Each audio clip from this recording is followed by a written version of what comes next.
Well, how y'all doing? This is going to be a pretty quick video, I think.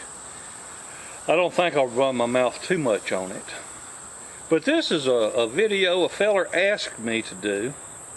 Well, he asked my opinion on a toolbox. He asked, did I think the Harbor Freight toolboxes was worth the money compared to, say, Craftsman and the others? Well, I told him, I said, heck, I'll just do you a video on them. He's concerned about the drawers and all that kind of stuff. So we're going to look at four different toolboxes. 2 different versions by Craftsman, 1 Homak, and then the Harbor Freight. And we'll see what we think about them. Okay. So let's go look at a Craftsman.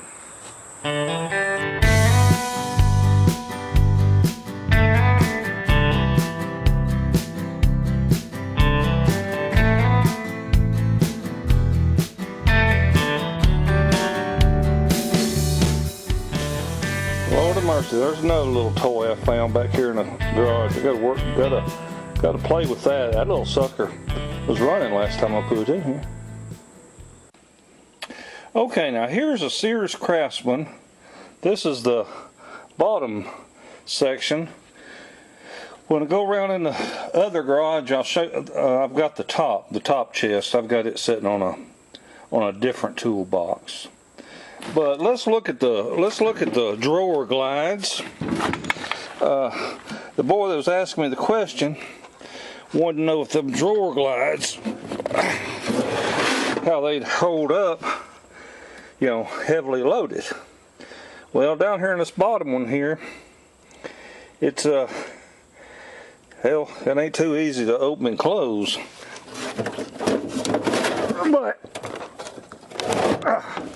But to be fair, this toolbox has probably been sitting out here for pretty near, oh my God, 15 years.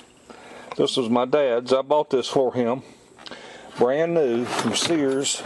The 2 pieces for $400 and something back in 1981 or 82, and he passed in 2001, and then this came home with me. These pieces right here, that's spring steel,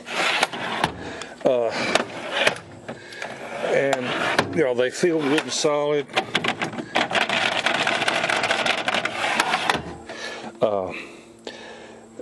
But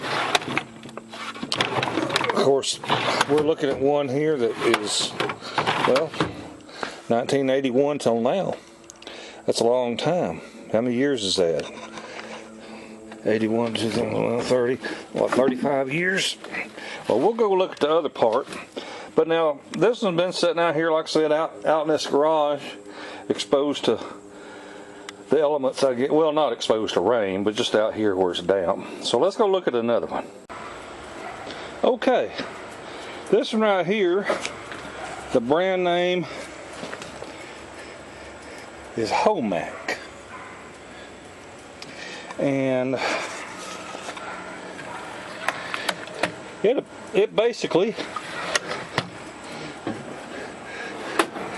looks just like the Sears Craftsman as far as the drawer slides.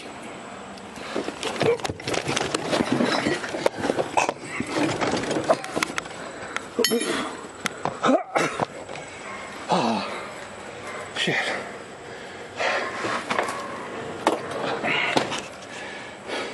This basically looks just like the Craftsman as far as the drawer slides. Now down here I got one weighted pretty heavy, but got a little rust there, but it works all right.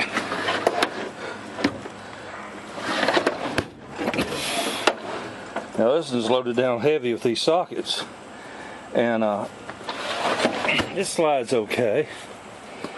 All right. Now like I said, that's a Homak. Now let's go look at another Craftsman, an inexpensive Craftsman. There, that's the top unit to that first one we looked at in my other garage. And now, let's go over here and look at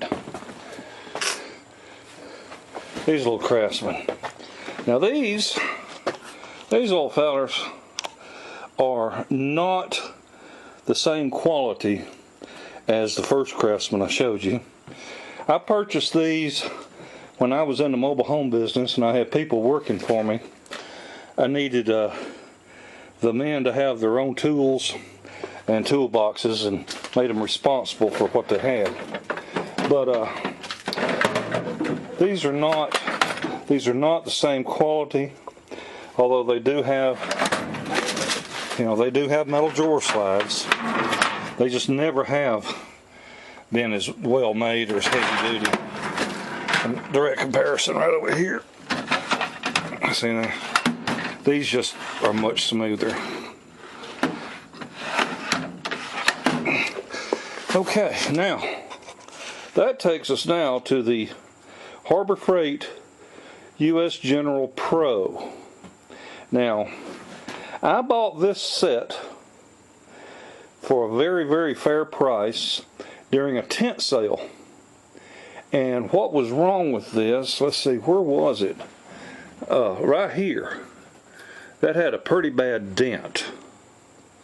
And by God, I just took a hammer to it and I just knocked it out to suit me. But he couldn't sell it as a new one because it had been hit with a forklift or whatever. So it may not be perfect, but you know what? It holds tools just as good as a perfect one. But that's like a $300 and something outfit. And there wasn't no way I was going to pay that much for it. Anyway, the drawer slides here. Of course, now this is, like I say, it's brand new. These slide real nice, and they've got a little plastic. This little deal now is plastic, whereas in the Craftsman, it's 30-something years old, is metal. But I have not loaded the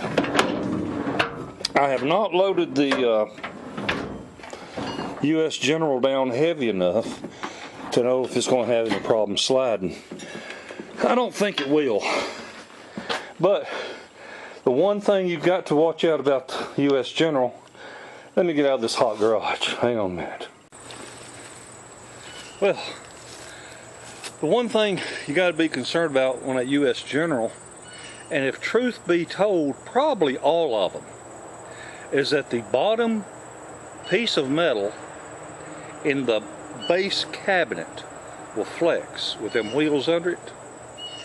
There was another gentleman here on YouTube that actually added a layer of steel to the bottom of his tool chest, so when he bolted them wheels back on there, that sucker didn't give at all. Because it don't take a lot of tools to start getting hundreds of pounds. And let's face it, they don't build the daggum base of the cabinet out of 1/4 inch steel. I mean, but he might have added 1/8 of an inch, I'm not sure. But that'll be something I'm going to do on mine. The reason that last cabinet you just saw wasn't loaded up is because I want to do that to mine. I want to put an extra layer of steel under there, because he was showing how when you tried to turn and all that, it was really flexing them wheels underneath there. So that's something to be concerned about. So I hope this has helped you. In my personal opinion, I don't see, it's 6 in one hand, half a dozen in the other. Just about all of these companies are just using stamped steel. They just stamp it out. So I don't know that I would pay twice as much. I know I wouldn't pay twice as much for a Craftsman toolbox over US General. But I also know that I wouldn't pay full bore price for any of them. So my opinion is you wait for a tent sale at Harbor Freight and you catch you one of them on super sales where you get it 25% off, or you do like I got one that had a little dent in it. I saved, I think it's like $200 off. So so thank you for asking me to, about my opinion on this. I hope this has helped. I've shown you four different versions, right side by side, so you can compare. There's really not a lot of difference in them. They're really not. But let's face it, that big drawer in the bottom, that ain't really made to fill full of wrenches or sockets. That's more for your larger, bulky items. So, imagine filling that bottom drawer full of concrete. It just ain't made for that much weight. Okay, so I hope that's helped you a little bit. Feel free to comment. Hey, when we hit 3,000 subscribers, we're going to give away another t-shirt. We do that every 500 subscribers. And feel free to comment below. Ask any questions, any suggestions for a video, let me know. I'll be getting a few more out today and hopefully give y'all something to look at. Well, y'all have a wonderful day and a better tomorrow. Bye.